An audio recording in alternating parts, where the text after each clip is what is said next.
Welcome to the Science of Parenting podcast, where we connect you with research based information that fits your family. We'll talk about the realities of being a parent and how research can help guide our parenting decisions. I am Mackenzie DeYoung Skelling, podcast co host, and I'm a parenting educator.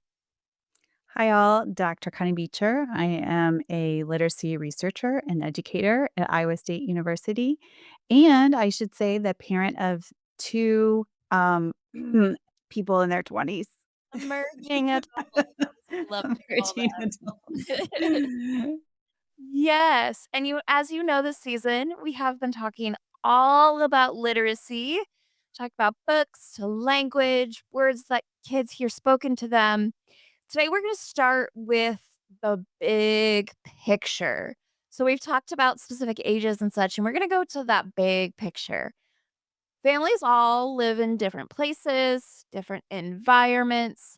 We know that community involvement is beneficial for children's children and families. Going to the library, go to the farmers market, getting involved in the county fair, other local events, all sorts of things that involve being out in the community together. So we're talking about community and literacy today. So what, Connie, is the connection between literacy and the community? Right. It's probably not something that you think of right off the top of your head. But while, what happens at home with families being, children's first teachers and then in school are foundational for our formal literacy skills. Mhm. Community gives us a way to have real world involvement with literacy and, seeing the informal side of literacy, like what are the everyday things that people use literacy for in real life or IRL, as the kids say, Oh, are they? Do they? they say. So reading and writing is how we communicate with others. Mhm. And just think about all the different ways that happens in the community, ordering in a restaurant, getting directions, finding out information. Those like real authentic reasons to use literacy. Sure. And literacy, we're talking about showing kids that literacy isn't just about a school subject, it's much larger than that, how we relate to other people, making sense of the world around us. But I want to ask one of the phrases that I've heard you say, and you did just mention it, that I want to dive into is this phrase informal literacy. What is that? Can you tell us more about that? Yeah. So, formal literacy are the things that you're doing in school, writing essays, reading textbooks. Informal literacy are all the ways that you're using reading and writing in your everyday life that Oh, you might think of as more casual. So, reading menus at the restaurant, looking at labels at the grocery store, visiting a bakery, reading a recipe, you know, all if you really stop and think like all of these places in your community are going to be using literacy to do their everyday business. mhm. Yeah, so informal literacy is really what happens out in the community, that makes sense. Um, will you tell us a little bit about families and reading and, just kind of the research behind valuing reading? So when we think about the time kids spend in school, and we tend to think about that as being the major way that kids use literacy and interact with it there. Mhm, But you know, um, kids spend around 53% of their time actually in home or out in the community, more time than they're going to spend in school. And so the things that happen there can really be a supporter for kid success. Um, Besides, community things you can think of after school opportunities like sports or, plays or things that kids might be interested in. We mhm, know that kids who participate in sports, clubs, dance, have greater reading gains. In fact, we see associations with kids participating in those sort of out of school activities, positively impacting their in school time as well. That's awesome. I love to hear that, hear that there is support. Um, I think I mentioned kind of going a little off script here, but I mentioned that, we often focus on, like, being involved, benefiting us, like, later in life, like, "Oh, it looks good on resumes," all of that, but it Mhm. actually helps us now too. If now is, like, if I'm the child, it helps. Yeah, yeah, yeah. I am not the child, but it helps a child now, as they're involved in those activities, as well as helping them in the future. So, Right, right. mm, we also so the statistic is that students who participate in sports, clubs, dance have greater reading gains between 1st and 3rd grade compared to students who do not participate in extracurricular activities. So that's a stat specifically about their reading gains. You also have mentioned, I think, that attendance tends to be better. Yes. So one of the reasons there's, why is that the case? We're not sneaking in reading during the sports game. So Right. Yeah. or if you are though, let me know. I'd love to hear about that. Congratulations, that's great. But, what we see is, being involved in those kinds of activities are helping kids with what we might call soft skills, although I don't like that term, but basically, Sure. people skills, things Yes. that you need like, self-control and teamwork, and, it helps build a sense of belonging and, having an authentic purpose and all of those Yes. things So many kind of different. help you with your academics. Absolutely, absolutely. Mhm. So there's lots of those benefits. One thing I wanna ask is, what about the families that, maybe they don't have access to school sports or those clubs, or what if their child isn't selected? I know in some schools, they have to, try out for a club for the sports team. Maybe the costs are prohibitive of them joining. Does that mean that those children will suffer? It is something that, I think can be an area where there's advantages and disadvantages that some kids have and some kids don't. And, you know, again, this is getting into, like, what does your community have? Sure. So I think, trying to find those opportunities like library programs and after school programs, there are definitely some, non-fee based options there. So I think it's important to remember you don't necessarily have to be doing like competitive sports to get that benefit. It's really about having an enjoyable social experience with other kids, doing activities, that's fun. So it can be, things like the county conservation, often they've got, right, educational things that Tons people of visit, programming. small museums, we talked about libraries, but, arboretums, you know, all The kind there's freedoms. Like, I think Yeah. about they probably have, like, the signs with what the tree is, those sorts of Mhm. things, lots of ways to get out and engage in that informal literacy. I know in Des Moines, the, art museum is free, and then Mhm. the science museum has some free days. So, really, it's just what is available in your community. Yeah, and even in you kinda mentioned, like, conservation, even in smaller communities, smaller counties, every county has some sort of, nature center to an extent or local, I like the art centers and those sorts of things that Mhm. most places have a little, something in their community. Yeah, and even, so we've talked about, like, 4-H and things. Yes, right.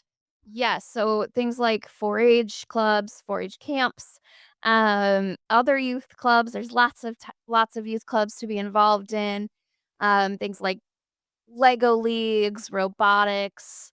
If we're talking, those 1st to 3rd graders, Clover Kids is a great opportunity, like after school club that they can go to, and do some of that literacy. I know, like Clover Kids specifically, usually they do like an activity and they read a book and they have a snack. So there's lots of ways that they can get Mhm. involved, in those literacy opportunities. Yeah, and you really don't have to. Sometimes people think you have to be part of a 4-H club to Right. participate. And, there's lots of opportunities where you can, do activities but not be part of a club. Absolutely. There's camps and activity days and those sorts of things too, sure.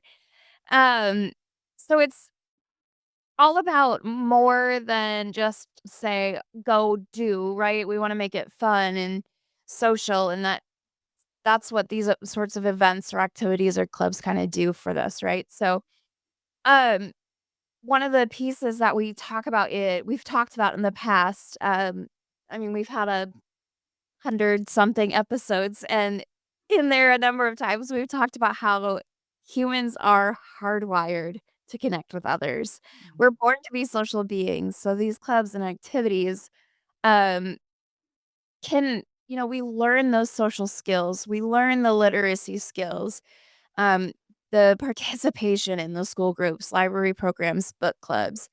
They learn to even read with each other, taking turns. They can build all sorts of skills. I'm thinking so we kinda talked about even, um, sports, we talked about some of the sciencey kind of clubs, even in, like, drama clubs, play, speech. I mean, you're probably reading a script and implementing that as well, that there's lots of ways that we can kind of incorporate that social, with the literacy building, out in the community.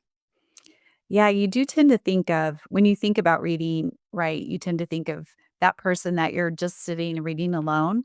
Yeah. And, it can be that. It can be that. And, frankly, that's some of the good stuff is It's not having a alone time. right. But right, but what you said is so true. We're really wired to learn through social interaction. And Absolutely. so that is the part of what being a part of a group can be really powerful. And then, doing literacy kind of activities and skills together, again, Mhm. for a purpose. That's why those, things are so memorable. If you ever did camp or theater, I'm sure that you have a lot of those memories. You may not remember actually, like, well, wait, I don't remember reading that, but if you were doing theater, you were definitely reading scripts and you were Oh, reading yeah. the directions, right? So there was literacy that you were using there. That might not be the part that you remember, but being a part of that group, that's kind of what makes it really powerful. I actually do remember, kind of the physical, like, having the script in your hand as Mhm. you're working through it together, and trying to memorize and do all of those things. So you do sometimes remember the actual physical words, but you also remember how it made you feel and the connections that you made. Yeah. So, like you said, it is definitely that win-win, situation. I even think of, so kids that really like video games, like my nephew Mhm. loves Minecraft. And, Oh, yeah. they have, there's competitions. And, Yep. if you wanna be good at the competitions, you can actually read a book about that, right? To Oh, help yeah. prepare, for that. So, all of these, when you're being involved with these activities, maybe you with your kids, but other kids seeing other adults as good examples, that's the other part of it is again, parents can't do everything. So it's really great to have like a community where things happen that you can be a part of. Sure, sure. Um, it's as we're thinking about it, it's really about not just going, like, to the library or but finding literacy in your community. Um, Learning happens everywhere, right? Yeah, I think when you really start to realize, like, yes, actually learning is everywhere and like literacy is everywhere. If we're thinking about like a big picture of literacy, is everywhere, then suddenly there's all of these different opportunities. Yes, absolutely. So we're gonna switch into although it's just really a continuation of this conversation, but our reality. We know that our reality is that every community is different. It has its own Mhm. unique value. So we've kind of given some broad ideas, but we know that there is some community and unique value throughout. We also know that we have a lot of parents of teens, maybe coming Mhm. from last week, who listen to the podcast. I would love to dig into some ideas for the preteen, teenage ages, how they can connect in their place when it comes to literacy in the community. Yeah, like those 2 things can go together. So, one, thinking about your unique community, and as you say, every community is a little bit different in the things that they have. So, I was saying, I know in Lamar's, right, they have an ice cream, right? There's an ice cream, there's a big, it's Blue Bunny. Suddenly, the name was starting to run away from me, but I caught it. I caught it. So and because of that, there are these ice cream there's statues all over of ice cream, Mhm. and, you could think about how that can be a literacy thing, going and identifying, and maybe you're keeping track of your ice cream. Yeah, I don't know, Yeah, and but they all have a different story too that yeah. kind of goes with them. They're different they're painted differently and they have different artists and backgrounds. So yeah, absolutely. So, thinking about finding those one unique things in your community. I remember where my grandmother was in Kansas, Cocker City, Kansas. They had the world's largest ball of twine. Okay. All right. You know, so we'd go and visit it and read the signs and think about those. But then turning to the teens, then finding those unique things in your communities that teens can participate in. So, are there volunteer opportunities? And really, sort of any kind of volunteer opportunity. It could be directly like reading with kids. If you Yep. are helping other kids read, that's going to help your literacy skills too. Mhm. But it could be things like I think of like volunteering at the pet shelter, and Yeah, helping them, reading about how to take care of pets. Maybe you're making a flyer for an event that they're gonna have, sure. kinds of things. Volunteering at these school groups, honestly, high school kids are so great. They're so great to have volunteers at libraries, at these other kind Yeah, of I mean, we talked about Clover Kids, getting them involved in that, helping if they're into, like, robotics or, Lego League, those sorts of things that they can then volunteer and help support their literacy and then the literacy of the younger kids in that as well. and I should say too, there's opportunities with older adults if kids aren't your thing. Sure, You know, there's absolutely. plenty of opportunities to read with older adults and, helping them with some task and chores. So, there's all kinds of I think just start when once you start looking, you can probably find a number of things. Yes, absolutely. There's great ways to get involved, throughout the community. One thing that I want you to also talk about is we kinda mentioned local arts and culture. How does that relate to, um, literacy as well? So when you think about, one of the things I really have appreciated about Iowa, is I'm originally from Missouri, so now I've lived in Iowa for 10 years. Welcome. Yeah.